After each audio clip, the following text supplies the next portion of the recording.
Bonjour, soyez les bienvenus dans cette deuxième partie. Je suis vraiment désolée de vous avoir fait attendre, mais la voici enfin.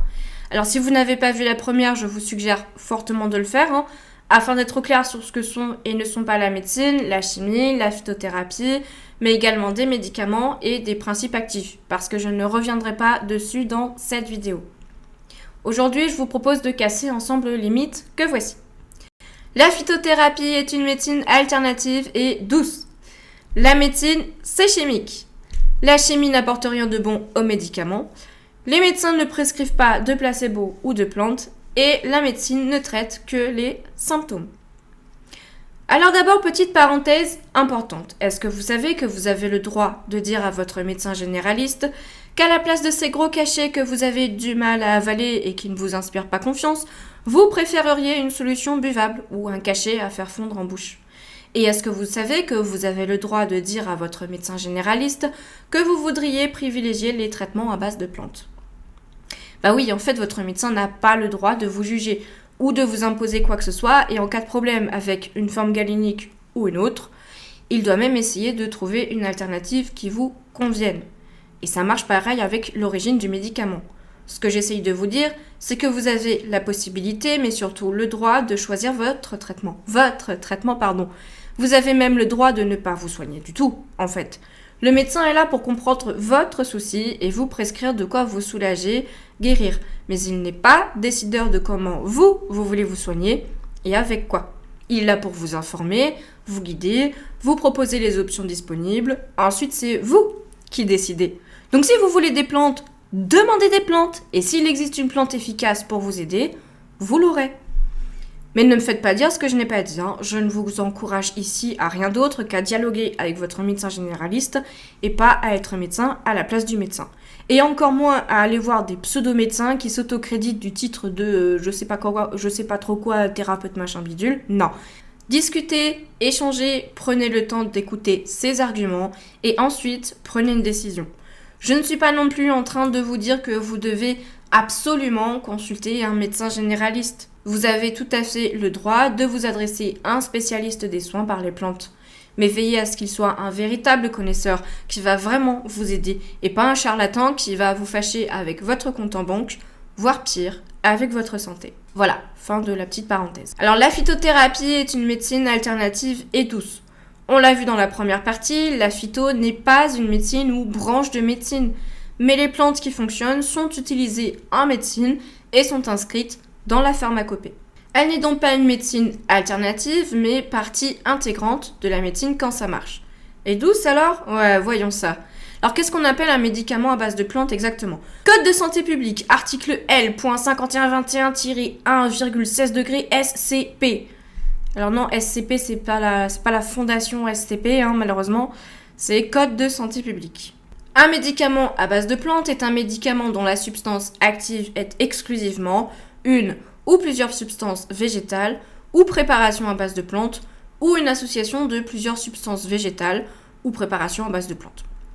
Je n'ai pas pu trouver de chiffres sûrs et certains, mais dans votre trousse de secours, 60 à 75% des médicaments seraient des plantes ou composés en partie avec des plantes.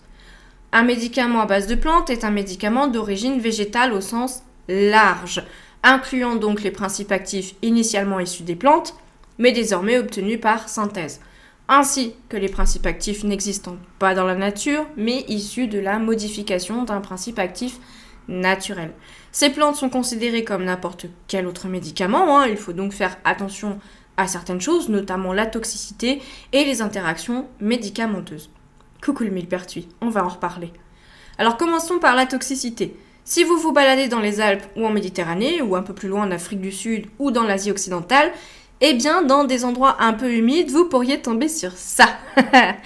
Elle est choupie, On a bien envie de goûter cette petite baie là pour voir si elle est plutôt acide ou plutôt sucrée. Eh bien mangez les petites baies de cette plante et vous mourrez. La belladone contient un poison mortel. Les effets sont extrêmement violents chez l'humain. Chez l'adulte, 10 à 15 baies ingérées peuvent provoquer la mort. 2 à 3 baies seulement peuvent entraîner une intoxication grave chez l'enfant.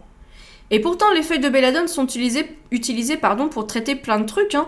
Des trucs compliqués que j'ai pas tout compris d'ailleurs en rapport avec le système nerveux, avec des mots comme parasympatholytique. Alors, la préparation du remède est évidemment exclusivement réservée au milieu pharmaceutique par des professionnels. Ne courez donc pas chez votre herboriste pour vous en faire vous-même, hein. C'est dangereux l'automédication. Bon alors voilà ce que dit la ANSM, l'Agence nationale de sécurité du médicament et des produits de santé. La toxicité des plantes peut être causée par différents facteurs intrinsèques. Elle peut être due à un de ses composants. Les plantes médicinales sont des mélanges complexes de molécules diverses potentiellement toxiques, hein, telles que les hétérocides cardiotoniques, certains alcaloïdes, les coumarines, que des mots sympas. Elle peut être liée à la présence de composants qui altèrent chimiquement les préparations à base de plantes, comme les métaux lourds ou les contaminants de type mycotoxines. Les produits à base de plantes peuvent contenir des contaminants toxiques tels que les pesticides et métaux lourds, des pollens, des champignons microscopiques ou des moisissures susceptibles de causer des réactions allergiques et ou toxiques.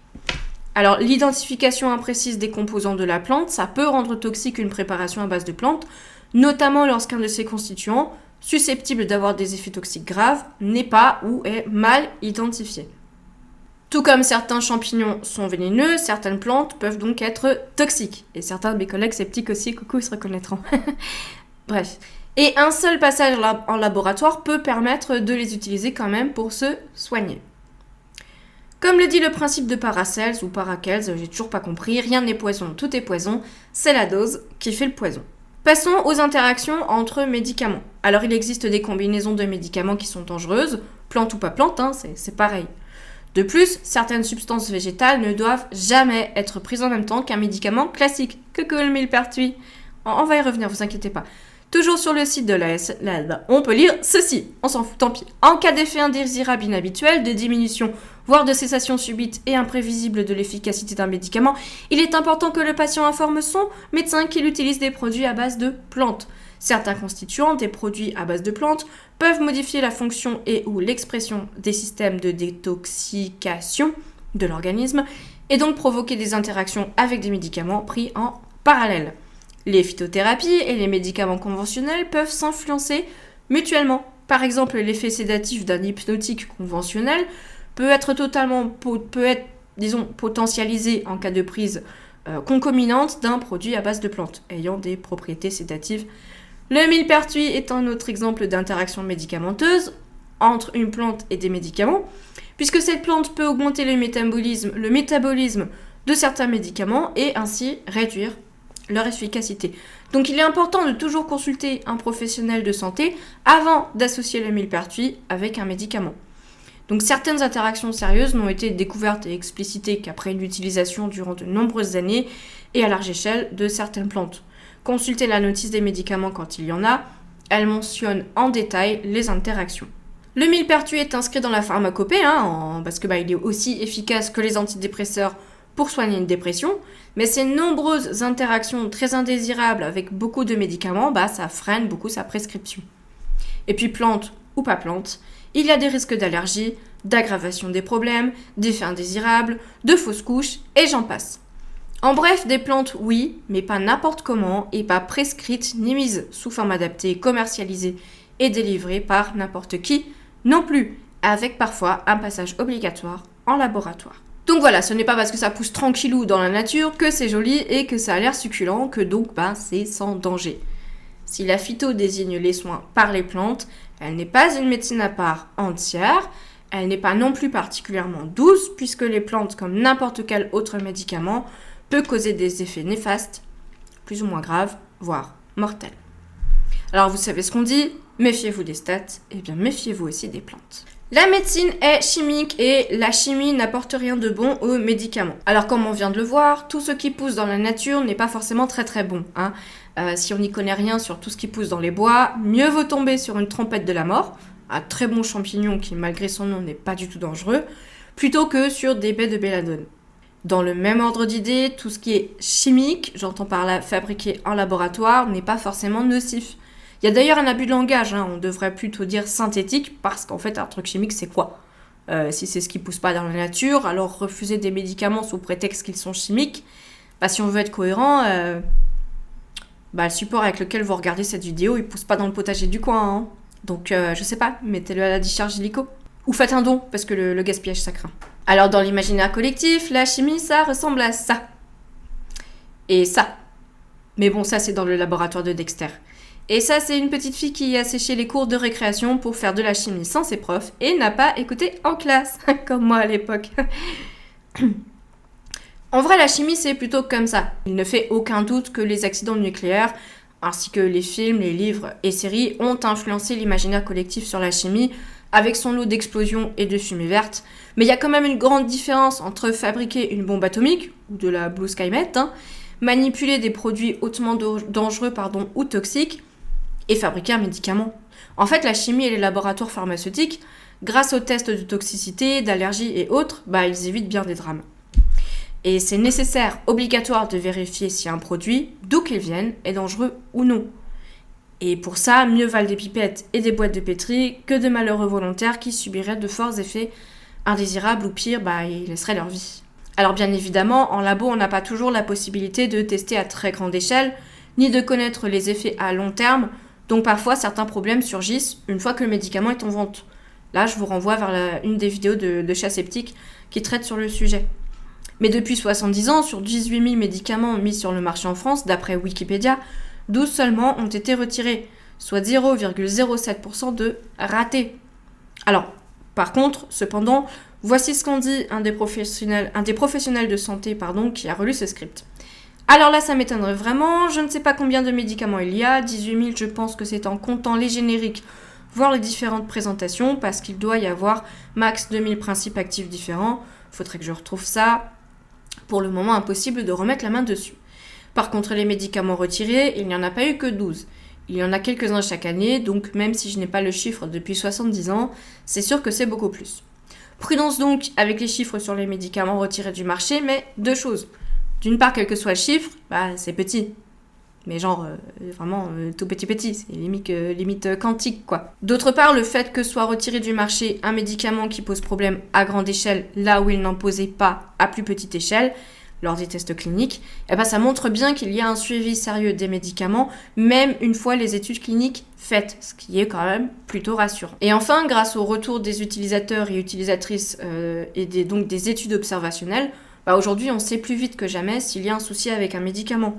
D'ailleurs, concernant les vaccins contre le Covid-19, jamais les chercheurs n'ont eu autant de volontaires. Il a même fallu en refuser. Revenons à nos médicaments, n'importe quel principe actif issu d'une plante ou d'ailleurs, quelle que soit sa forme galénique, doit prouver non seulement une efficacité significativement supérieure au placebo, mais aussi veiller à ce que ça n'aggrave pas, ne cause pas d'effets secondaires invivables ou disons plutôt qu'ils soient statistiquement faibles qu'ils arrivent, puisqu'il est impossible que personne n'ait d'effets secondaires. Il faut une balance bénéfice-risque qui vaille le coup pour obtenir le droit de vendre un nouveau médicament, plante ou pas plante, encore une fois. Dans le développement d'un médicament, la NSM que j'ai citée il y a quelques instants intervient à partir de la phase des essais cliniques. Elle autorise ensuite, au niveau national, donc en France, sa mise sur le marché, ce qu'on appelle AAM pour autorisation de mise sur le marché. Et elle l'autorise en fonction de l'évaluation de son bénéfice et de ses risques. La MM peut aussi être délivrée pour l'ensemble de l'Union européenne par la Commission européenne après avis de l'Agence européenne des médicaments.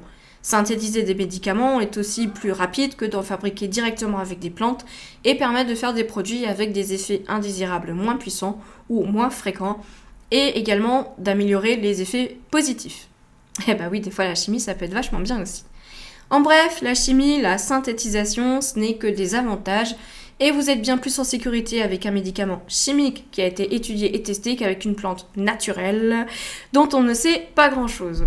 Et donc la chimie, c'est une partie importante des recherches contre les maladies. Sans connaissance en chimie et sans les laboratoires d'aujourd'hui, nous serions certainement tous et toutes globalement en moins bonne santé et moins en sécurité au niveau de cette santé. Alors les médecins ne prescrivent pas de placebo plantes.